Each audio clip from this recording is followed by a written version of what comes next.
Сайн байцгаана уу? Та бүхэнд өнөөдрийн мэдээг хүргэе. Prime Online Language School-ийн IELTS хичээлийн дараагийн хичээл эхлэхэд бэлэн болоод байна.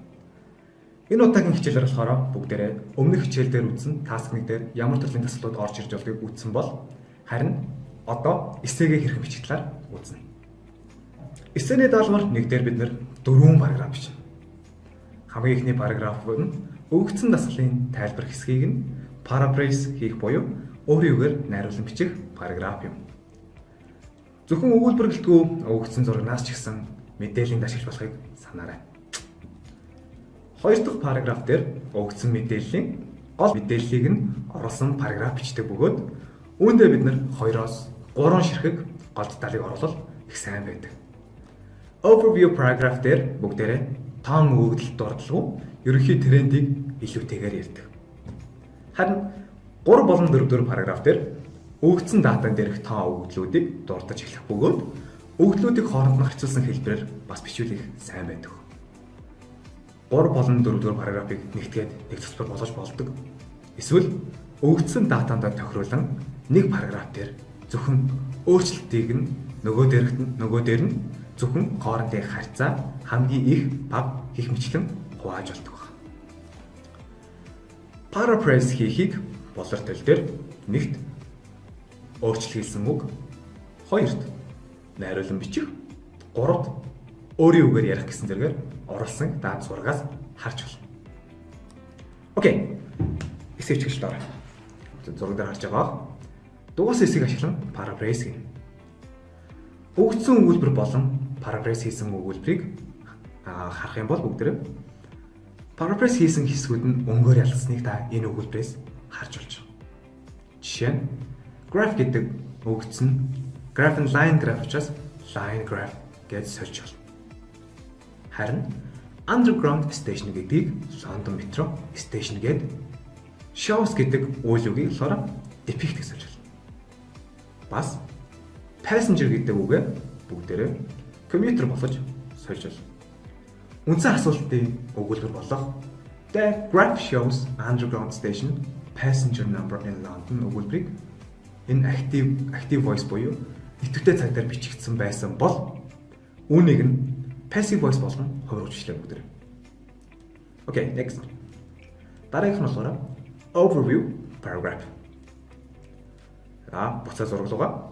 Зурганд бичигдснээр бол өглөө 6 цагт 100 зорчигтой эхлээд 8 цагийн халтад 400 хүн болж өсөөд 16 цаг болтол буураад цаашдаа 19 цаг болтол эргэж өсөөд өдрийн төсөлд буурсан байгааг та харж байна.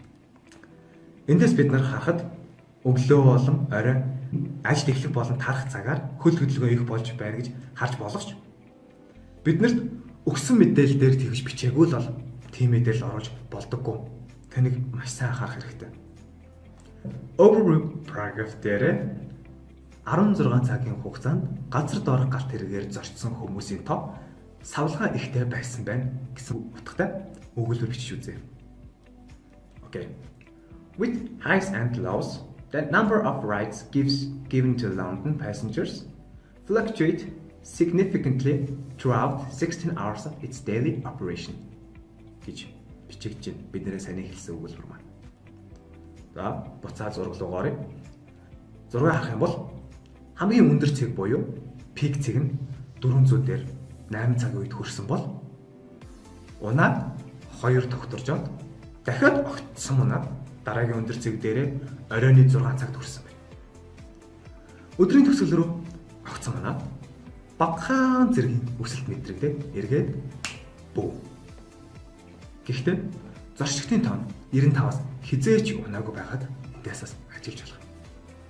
Өвөрмөц байж болох нь хамгийн доод цэг нь хамгийн өндөр цэгээс 4 дахин багаар харж болж байгаа. Okay, next one is paragraph 3 and 4. Одоо параграф 3 болон 4 бичье. Параграф 3. Beginning with 100 riders, and number of riders reached the peak at 400 at around 8 o'clock. It's a plunge between 6 and 10, followed by a plateau during the day. After this, the number sharply declined to less than 100, and then upsurged to the close to its previous high of 400. After 6 p.m., the number of passengers started dropping dramatically, with only a slight increase again at 8 p.m., tailing off after 9 p.m. Та харж байгаа. Улаанаар тодорхойлсон үгнүүд нь IELTS-ийн эссений даалгавар дээр түгээмэл хэрэглэдэг үгнүүд бөгөөд даалгавар нэг тохиромжтой vocabulary бүгдээрээ дараа тустай хичээл дээр үзэж байна. Next. Paragraph 4 одоо бичээ. The busiest time of the day at 8 o'clock in the morning and at 6 o'clock in the evening. It's interesting to note that the number of riders quadruples between 6 o'clock and 8 o'clock and never drops substantially below 100 гэж байна. Энд дээр улаанаар тодорхойлсон эсэхийг сайн зэжих хэрэгтэй шүү. Одоо бүгдээрээ эсэгээ дахиад бүтнээр нь харж үзье л да.